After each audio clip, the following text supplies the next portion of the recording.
একটা সিনেমা একটা বাচ্চারে নিয়ে করা এটা আসলে আগেও হয়তো প্র্যাকটিস ছিল, এখন কিন্তু ওরকম প্র্যাকটিস নাই। তো ওরকমভাবে গ্রুমিংও হয় না বাচ্চাদের, এখন হচ্ছে। কিন্তু সেই দিক থেকে মানে সিয়াম বুবলির সাথে পাল্লা দিয়ে অ্যাক্টিং করে যাবে, তো সেটাই সবচেয়ে বড় চ্যালেঞ্জ ছিল। কারণ গল্পটা মূলত বাচ্চার উপরে, সবই গল্প আছে কিন্তু বাচ্চাদের উপরে মেইন ফোকাসটা দেওয়া আছে। বাচ্চাদের অনেক অডিশন নেওয়ার পরে তারপরে আমরা এক পর্যায়ে হতাশ হয়ে গেছিলাম। তো তারপরে আবার একটা অডিশন নিলাম আমরা, তারপরে এই নরিতাকে পেলাম। তো নরিতাকে পেয়ে আমরা আসলে খুবই সবাই দেখি এক নজরে একবারে দেখি আমরা খুব আনন্দিত যে আসলে না একটা কিউট একটা মেয়ে বাচ্চা পেলাম, এবং যার কথাটা আসলে কাঠবিড়ালির মতন টুকটুক টুকটুক করে ময়না পাখির মতন কথা বলে, সুইট। এবং ও অ্যাক্টিংটা আসলে আমরা বলি না গড গিফটেড কিছু, আসলে নরিতা আসলে আল্লাহ গড গিফটেরই বলি আমি।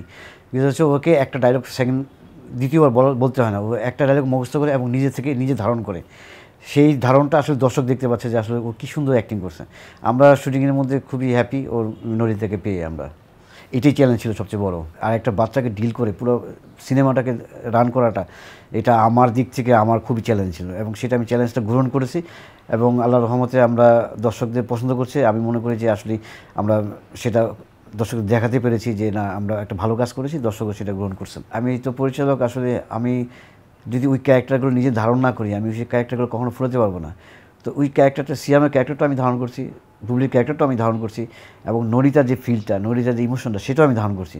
তো সেটা ধারণ করার পরে একটা সময় যখন শ্যুট করতে গেছি তখন আসলে আমি নিজেকে আসলে অনেক সময় কন্ট্রোল রাখতে পারিনি। আমি সেটের থেকে বাইরে গিয়ে আসলে ইমোশনটা আটকায় রাখছি, আটকায় রেখে পরে আবার আমি ব্যাক করে এসে শুটিং করছি। মানে ওইটাই হচ্ছে আমার আসলে ইমোশনের অনেক দিক। হয়তো দর্শক অনেক কিছু মনে করতে পারে ডিরেক্টর এটা আসলে ইমোশন টাচ্ছে, কিন্তু আসলে না।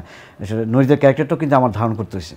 তো সেই ধারণ করা আবার যখন নরিতার ইমোশনাল সিনগুলো যখন সিয়াম আহমেদ যখন ক্যারেক্টারটা নিজের মধ্যে আসে, সেই ক্যারেক্টারটা সিয়ামকে যখন বললাম তখনও কিন্তু আমার মধ্যে ওই ক্যারেক্টারটা আমি নিজে লালন করছি এবং ওই ফিলটা তাকে ধরানোর চেষ্টা করেছি। এবং সিয়ামও সেরকমভাবে কাজ করেছে, সিয়াম অন্য লেভেলে কাজ করেছে। আসলে সেটা দর্শকের রিয়াকশন দেখলে বুঝতে পারবেন। তো সব দুঃখ আসলে সব আমার মনের মধ্যেই, সব হাসি খুশি সব আমার মনের মধ্যেই। তো এই এক্সপিরিয়েন্স আসলে দুঃখ কষ্ট হাসি নিয়েই আমাদের এক্সপিরিয়েন্স।